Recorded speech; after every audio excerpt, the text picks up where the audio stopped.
We're going to talk about how to get underneath a sidewalk by boring underneath it quickly and for less than $5. I'll show you at the end the price breakdown. So I wish I knew this trick years ago.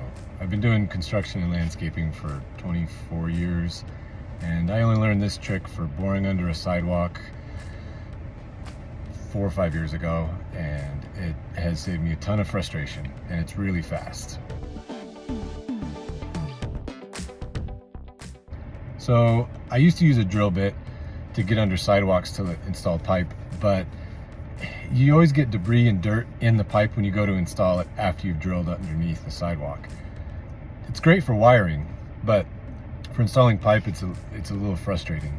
I also used one of those ramming bars where you put the pipe over it and ram it underneath the sidewalk, and that works okay. It's a ton of effort, but it works all right.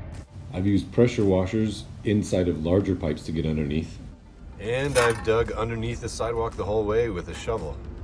So we need to get pipes from one side to the other side of a concrete sidewalk. We're gonna learn how to do that for less than $5 and do it really quickly. Here's about a 2-foot sidewalk that we are going to bore underneath so that we can install drip lines into this garden. So we'll find an area in the garden to dig a small hole, and then on the other side we'll dig a slightly larger hole so that we can insert our pipe. So here is the pipe that we'll be using to go underneath the sidewalk. You can see it's just a 1-inch poly that we use for sprinkler systems a lot of times. So this pipe we have on site, so it really only costs us a few cents per foot, and it's about 5 feet long. This is an in fitting that is 1 inch by 3/8 barbed. It has a small hole here, and then we have a pinch clamp here on this end. For this end, we're going to insert just a regular garden hose to the open side of this pipe here. Now, the beauty is it fits right inside there, so we can use either these worm drive clamps here, which you'd only need a 5/16 driver or a flathead screwdriver to tighten on right here, or you can use these pinch clamps again as well to pinch right along the edge here so it seals over the threads. If there's a little water leaking when you're using it from the backside, that's okay because it's not going to cause any harm. Here's the entry side. This trench is only about 2 feet long. It doesn't have to be very long because we're using flexible poly pipe. On the other side of the sidewalk, we have a small hole just so that the pipe can pop out and we can see the water shooting out. Connect the garden hose to the sleeve pipe that you've made with the poly line and turn the water on. Push the pipe through underneath the sidewalk. You might have to go back and forth a little and use some force, but you will get underneath the sidewalk.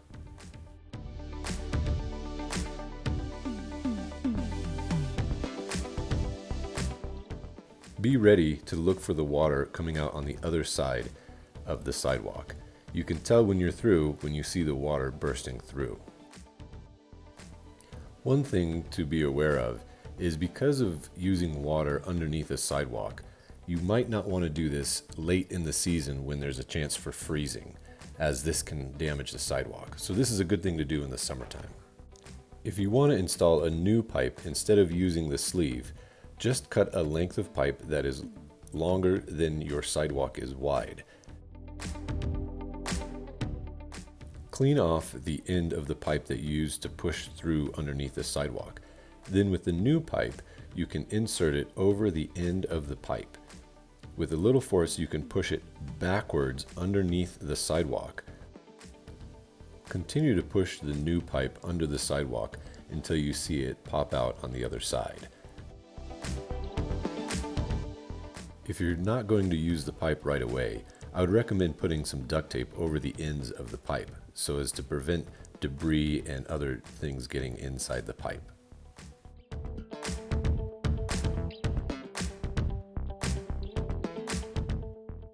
So here is the in fitting for that 1-inch poly pipe. So this is the insert side to the 1-inch poly.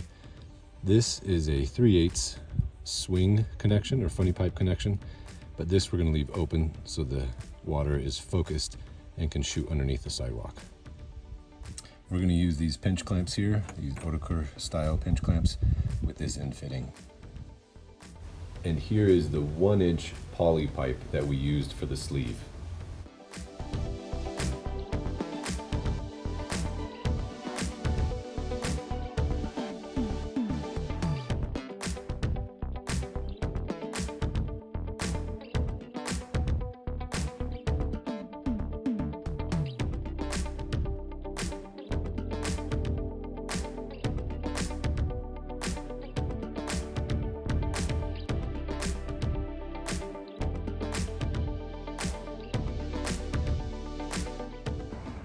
Well, I hope this video has been helpful, and if you like it, let me know. We'll look forward to seeing you in the next one, and until then, let's get back to work.